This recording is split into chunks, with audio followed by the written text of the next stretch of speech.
try this again. Okay, I'm just holding this guy in my hand for right now just so I can show you. So after having the GoPro 3 Plus Black for a year, very pleased with it. I've had good success with their customer support, but it hasn't been a camera issue. It was an issue with the three-way. The little piece of plastic that screws in on the bottom busted, and they sent me out a new one, no questions asked. And apparently you can't even order it if it's broken normally. They didn't charge me anything, and it broke because of me, not because of a problem with the product. So I thought that was kind of cool. But a few accessories that you'll definitely want to have when you're getting a GoPro. First, let me explain. If you watch some of my other videos, watch any of the other people out there who have tested with the GoPro, just to be short and sweet about it, you're probably in the long run going to find your favorite mode, all-around mode you're going to use for everything, unless it's really a specialized or planned shot, is going to be on the 3 Plus Black. It's going to be the 1440 at 48 frames a second. I won't get into all the details in this video because it's been explained in others. But if you have the GoPro 4, unless you're using something stable, like if it's on a mount that's like a tripod or something that's going to keep that camera pretty steady, your go-to frame rate, your go-to video mode is probably going to be, again, the 1440 at 48 frames a second, or the 2.7 at 50 frames a second. Or, you know, the higher frame rate forces a faster shutter speed, which will reduce the cause of the jello effect. So that's why, unless you're on a tripod or something that's, you know, fairly stable, that's why those two modes are probably going to be your friends for the most part.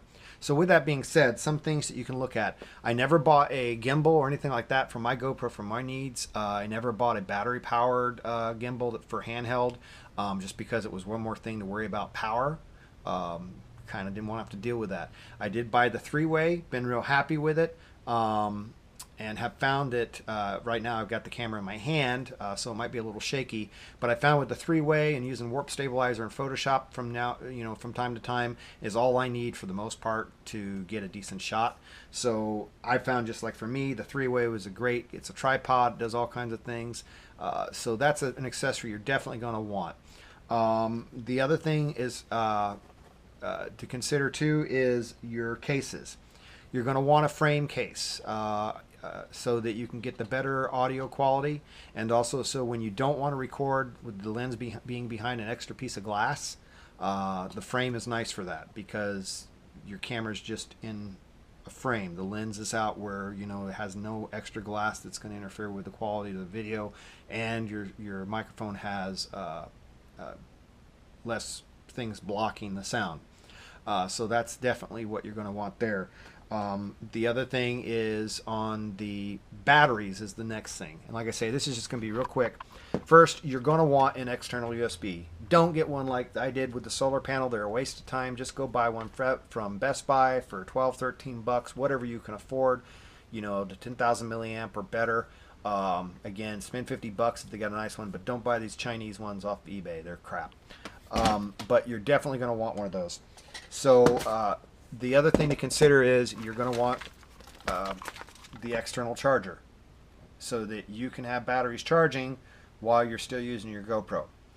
Now, the one battery that may not be too useful for you, depending on what you're doing, is this battery here. This is the external battery that mounts on the outside of the GoPro. This has a real benefit if you are doing underwater, because you pop in a freshly charged internal battery and a freshly charged external battery, and that gives you plenty of time under the water before you have to come up and deal with it again. If you're going to be doing that where your camera is completely encased in the full protective case that it comes with, and you're not going to be able to just change the batteries out easily because you're underwater or in a swimming pool or whatever, you will find that this battery is handy for that. Otherwise, the USB battery is your best choice. Again, I would recommend, if you're going to be doing a lot of underwater stuff like that, get two of these and get two of the internal batteries. This way you have one set that can be charging or fully charged when the other one runs out, and then you can rotate them. That's the only time I would personally myself have found that you'd ever need this battery. So with that being said, here's why I like the USB. This guy will fit, and again, I apologize, I'm not on the mount right now because I took it off to show it to you, but this thing the USB battery will fit in your pocket. So you can be running with your LCD display, and you can have that comfortably in your pocket all day long, and you can have it up here, and you attach your handle here, put the little strap on the bottom, and you can hang it right there on your belt loop. It's easy, it's light, and you're good all day long. So there's no need to have a bunch of extra batteries. One of those will do it for you.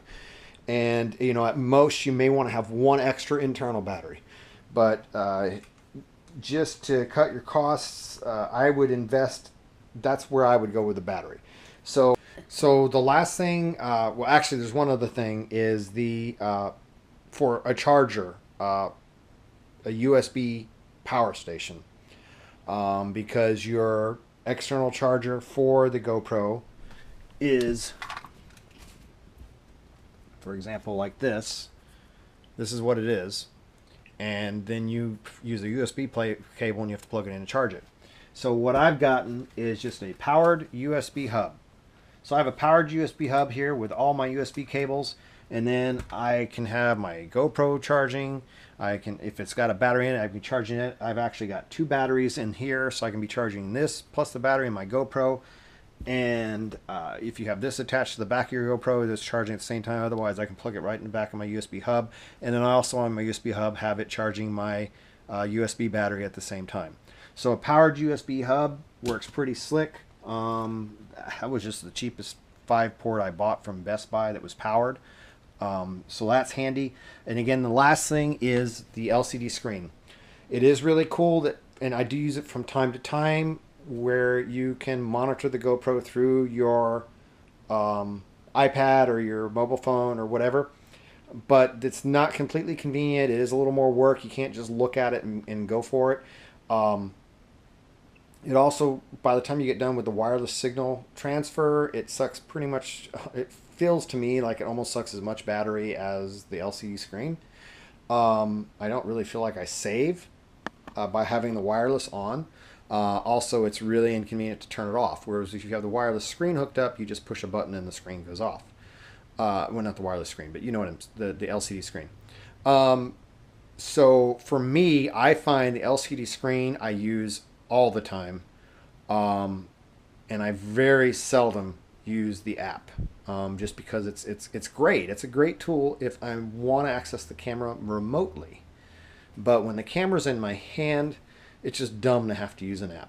So, and again, you're going to find that unless you're using the external battery, you can have that LCD screen on all the time. When you're using your USB battery, you've got plenty of power. So that's what I use on my GoPro. That's pretty much it. I haven't found the need to add any other tools at this point. I've been using it a lot for a year.